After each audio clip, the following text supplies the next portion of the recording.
Hey everyone, we are here with Dr. Thomai Dion. Thomai is a clinician by trade, but has over 10 years of experience designing and rolling out products for startups, her own small businesses, and a top 10 Fortune 500 company. Thanks for being here with me, Thomai. Thank Yeah, thank you so much for having me, Tyler. This is super exciting. Awesome. I'm thrilled. Yeah, no, I'm excited too. Well, so yeah, let's get going. Let's get right into it and learn Yeah. more about you. So, kind of run us through some key points of your life, of your career, what led you to become the COO of The Artful Dollar right now, and also the founder of Walk Jog Run. Like, kind of what led up to those two companies. Yeah, so that's actually a great question. And I think it maybe some folks can hopefully resonate with it because my starting point wasn't a traditional one. So as my name I guess would suggest, I'm a pharmacist by trade. I didn't go to business school. I didn't start my career saying, oh, I'm going to run operations one day Yeah, and I'm going to help folks build their stuff too. right. Um, I started as a pharmacist and I found out that I love the connection I had with people. I love the empathy involved in figuring out how to help them. And it's kind of in a healthcare sense, solutioning the different points of going from A to B to C, and these are the steps you need to take, Right. and all of that.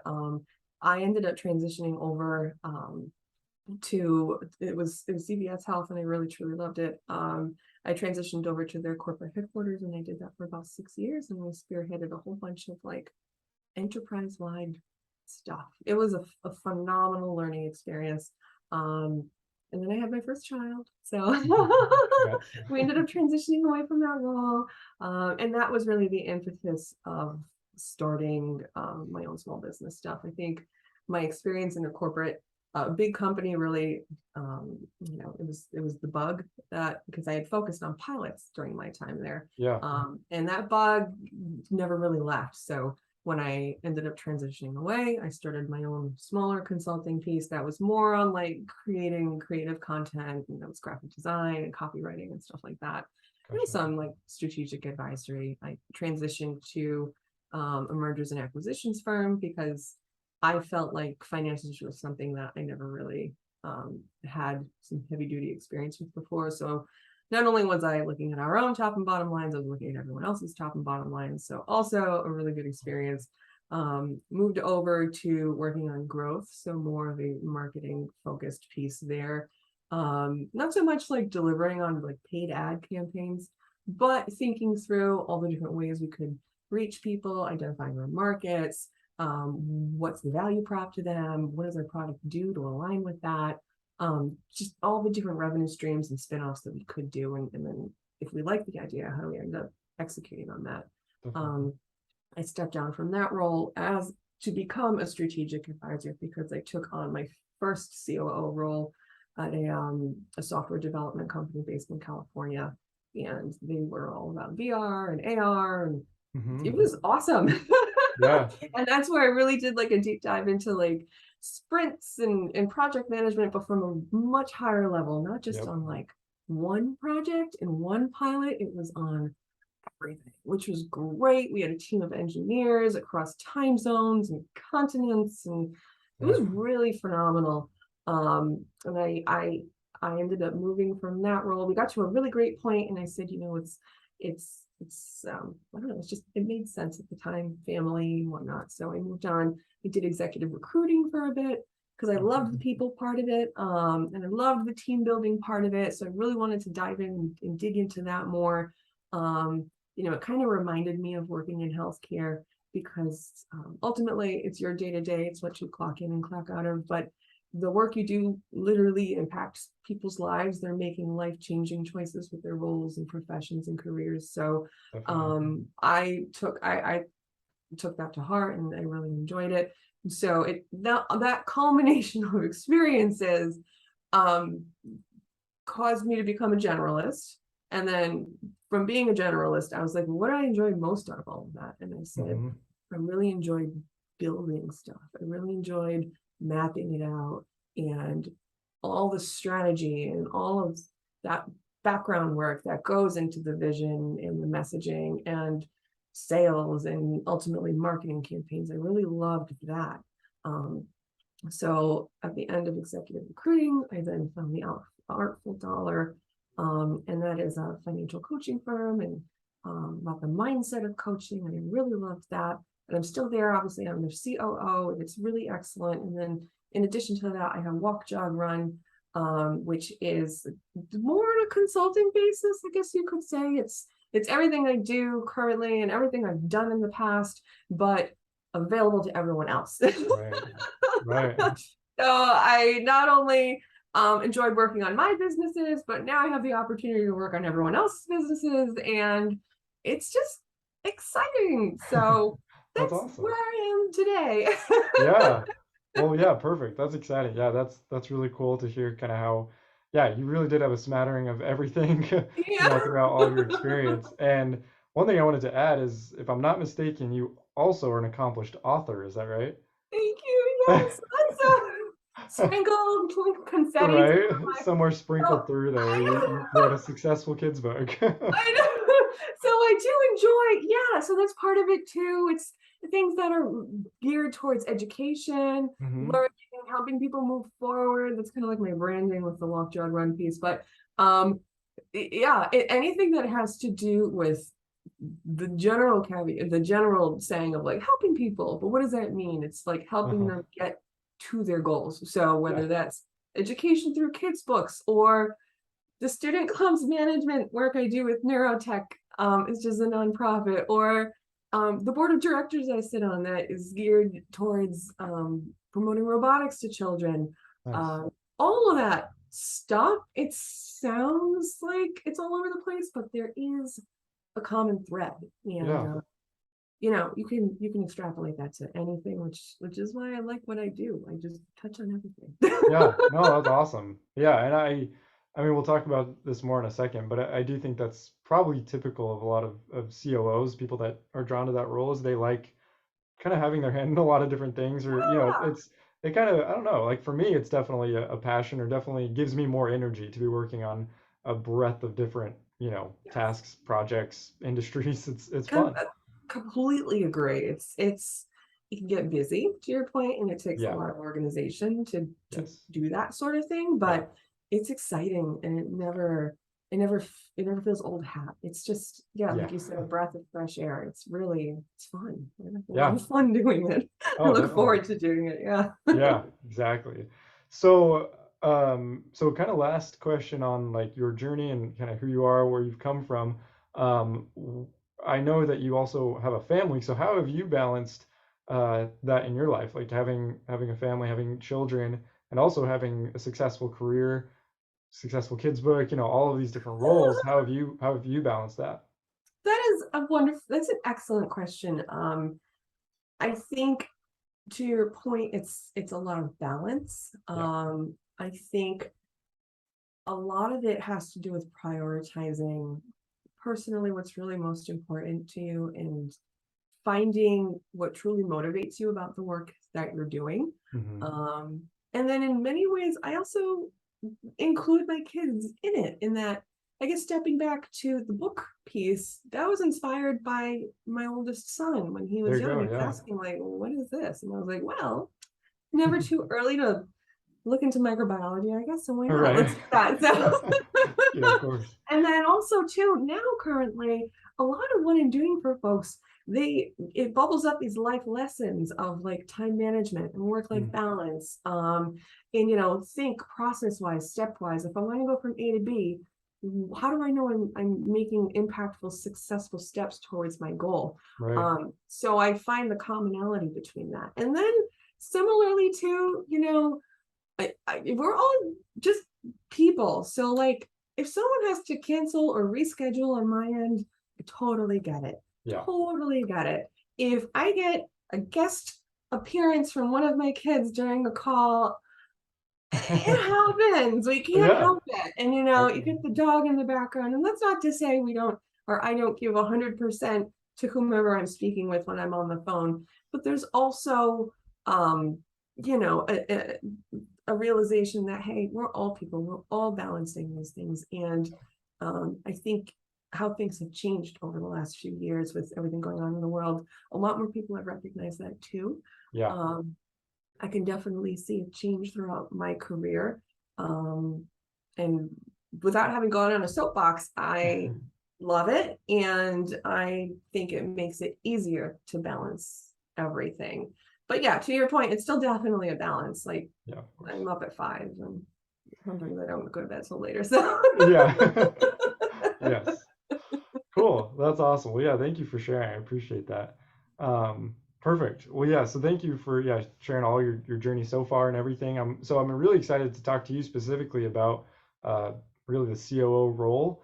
yeah, So, I mean, I have several plans kind of for this podcast, but one of my main goals starting it is to dive into that, I guess, role more.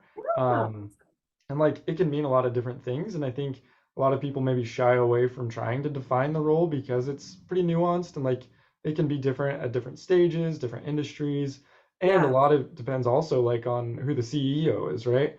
Like a lot of yeah. it's defined by that relationship. So I guess my first question to you, if you can define it, try to, it doesn't have to be a good definition, but what is a COO to you? Sure. So the analogy I like to provide, because I've actually, to your point, I've given a lot of thought to this too, especially when kind of crafting some of my own materials and then offering, services to folks. Like, what does that Yeah, even mean to say, like, I offer this to you? right. So, how I like to phrase it is the head of the company or the CEO designs the car, but I make sure that car runs really, really well. So whatever that is, if you want it to go, I'm the one to make it run like a well-oiled machine. And we can figure out what that means. Sometimes Yeah, it's really fluid, and when you've got to, like, as they say, peel back the layers of that onion to really even figure out what do we want to do. Sometimes it's very specific, very project oriented to say, like, this week and this week, we're going to accomplish this, and then we're going to measure it, and then we're going to make decisions thereafter.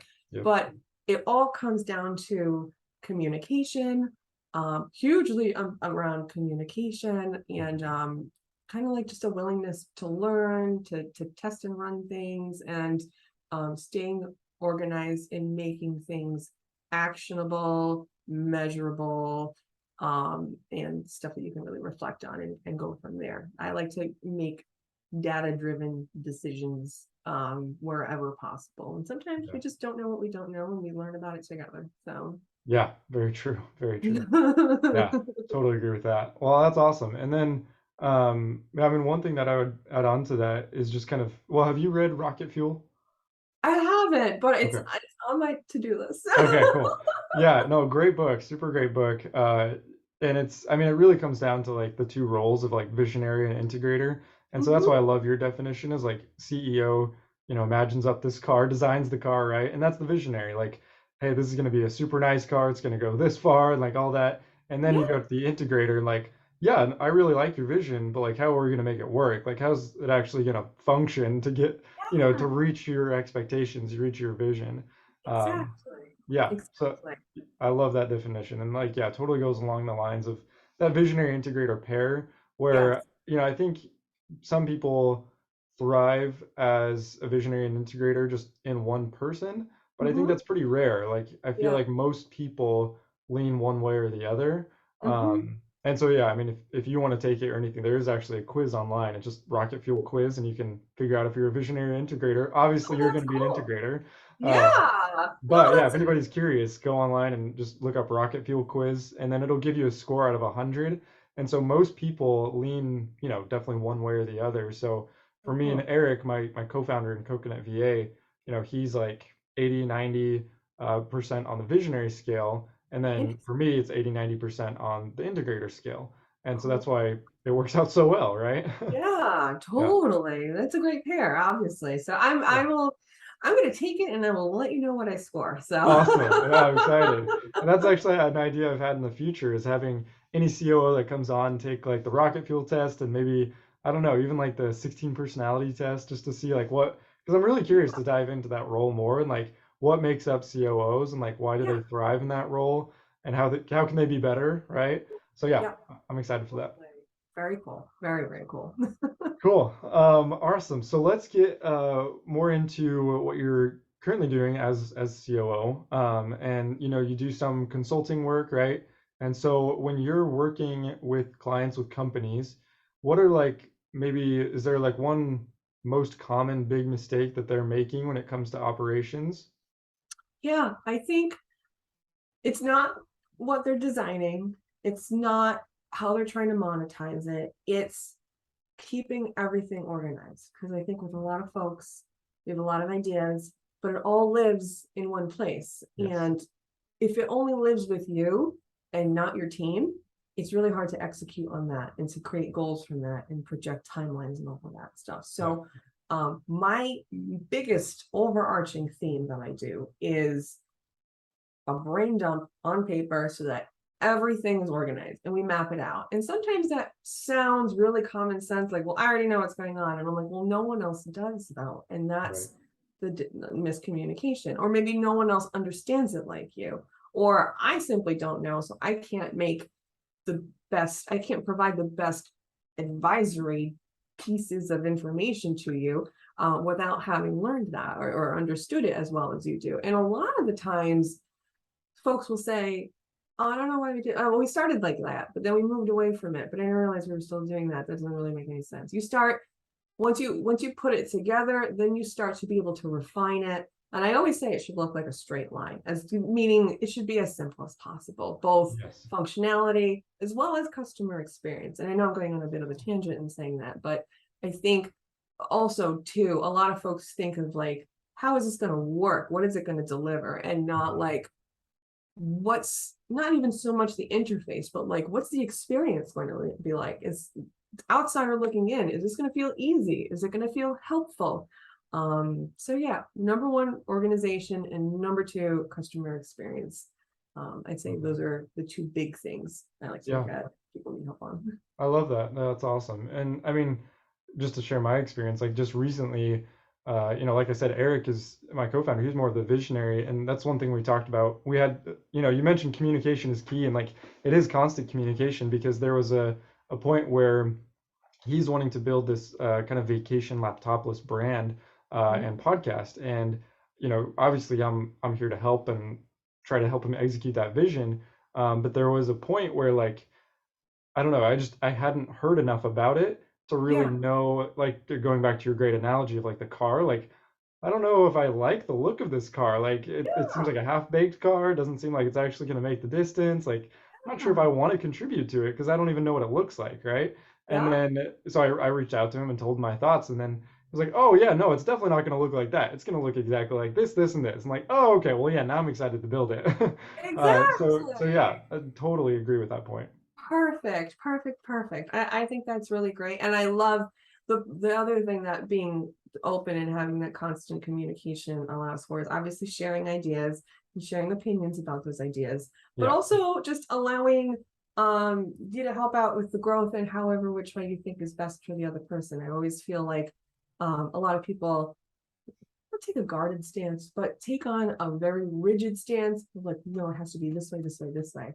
And if that doesn't fit within that bucket, it's not good. And Yeah. that's not true. Anyone can really think of anything and it's all possible. It's just a matter of like, well, how do we approach it? And is this something that I feel like I can help you with? And if it's not within my expertise, who can help with it? And let's figure out that. Because I think part of being a productive, valuable team member in any sense is realizing, um, not in an imposter syndrome way, but more of a, this is my wheelhouse and this Mhm. kind of sort of isn't. And I don't feel comfortable guiding you on that, but let's definitely find you someone that does. And it's Right. still building that same puzzle, just with maybe a different piece that perhaps you had thought was going Yeah. to look like something different originally. So Yeah. that's, yeah, I really like that. Maybe even, yeah, to go on a small tangent on that piece is yeah, I feel like it even breeds more respect for you. Like sometimes I think people are worried, like, oh, I don't know how to do this, and like I'm just gonna kind of BS my way through it because like yeah, I don't want to look like I don't know things. But no, yeah, just be like confident in what you do well and what you do yeah. know, and be totally upfront and humble about what you don't know. And like I feel like people even respect you more for that. I completely agree with you. I definitely do. And I've had conversations just internally with teams and also even with clients. So they have an ask, and I'm like, I love that we connected, but I don't think I'm your guy. And that's okay. But we Yeah. still made a connection, and maybe I can help you think through something else geared around that. but Right. this is where I see you're going to get the most value. And ultimately, to your point, it speaks to your character, and it Yeah. also speaks to your like problem solving skills to be able to take a step back and not have this all inclusive, overprotective ownership on the process. A Yeah. lot of building stuff is keeping things flexible, Right. expecting iteration. It doesn't have to be perfect, but it does have to execute. So I take all of that to heart with every aspect of what I do, whether it's literally building the thing or the conversations I'm in or anything, Yeah. networking, anything. So Awesome. Cool. yeah. Yeah, that's perfect. And so, again, going back into the COO role, what would your advice be to any company? I guess maybe what stage or what size of a company do you feel like, okay, now you need to bring in a COO or an ops person in general? Like, if I just started my business yesterday and like it's just me, I probably don't need to hire a fancy COO. So what is that point where, okay, you're big enough, you're complex enough that you probably Yeah, need this other operation type person? for sure. I think, I mean, obviously a certain revenue point would be awesome, but in lieu of that, a lot of what I do, I position myself between folks that can really only offer equity only stuff Yeah. to people that can offer a salary and anything in between. I like to come in when you feel overwhelmed, if that makes sense. So Yeah. whenever that is, if it's to your point, if it's just ramping up and learning, and I'm happy to talk through that, but I'm not going to say, all right, here's my invoice. It's more just a learning to get you going. But once you get those wheels turning, once you have an idea that has some meat to it, or if you've already started implementing that idea, or if you've implemented the idea, you have a user base, and everything's on fire. I'm on fire. You're on fire. Everything's on fire. I always like to, Yeah. that's also when we come in. So Yeah. there's a huge window that we can help you in. It's just a matter of when it feels the most helpful and valuable to you. And that can be different for everyone. Just like you Yeah. said, some people lean more one way, some people lean more another way, some people are a mix. It's really dependent on the individual, but I'm always happy to talk through it, and I'm Yeah. always happy to say like, yeah, that sounds fair, or I'm always like, maybe you just need a little more time to dig into this, or like take a breath, check this out, and then come back to me after you try it out for like a couple of weeks and we can talk more. So I love that. it varies, if that makes sense. Yeah, no, I totally agree. And I mean, we experienced that even like in Coconut VA, like a lot of the people we staff are a lot of like admin type people that, kind of take the bandwidth or take some stuff off the other people's plates, right? That they don't want to be doing, like all this, back end type work. And I think that's definitely a lesson that we learned is exactly what you're saying. Like you'll kind of know when you're ready for it. And Yeah, so yeah, the people we work with, like it's fruitless to try for us to like convince somebody, hey, you really need a VA. It's like, well, yeah, if they don't feel that pain, and it does definitely goes back to solving somebody's pain. Like, yeah, if you don't feel like you need that person, then yeah, like we're not gonna force somebody onto you because it's just not gonna work, and they're gonna have nothing to do, and now you're wasting money, and like it's just yeah. yeah, there's no point in trying to force it, right? Exactly. I completely agree. Yeah. Awesome. Well, perfect. Okay, well, yeah, those are my most of my questions. I have two kind of to fun questions after this, but is there any other advice, any other thoughts you wanted to bring up that we haven't already talked about in regards to COO, anything?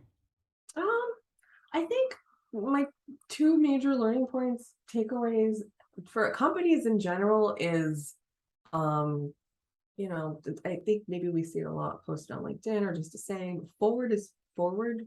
You don't have to go from 0 to 100 overnight. You don't Yeah, have to hit a certain revenue level by 3 months or it's a fail. As long-term growth, they say, is made in small, short-term incremental steps. And it's a compilation and a compounding factor of that brings you to where it is. So take what you can handle, acknowledge what you can't, do your best, and try to celebrate those small wins, because there's 1,000 small wins. And they also say comparison is the thief of joy. So yeah, totally. you're just doing your thing, you focus on your thing and have fun with it, and you don't have to be like anyone else. Just do it the way you want. So I we love can, that.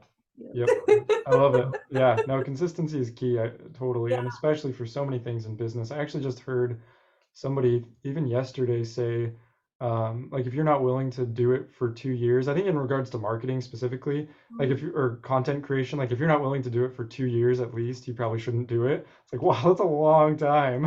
It is a long But it's time. Yeah. true.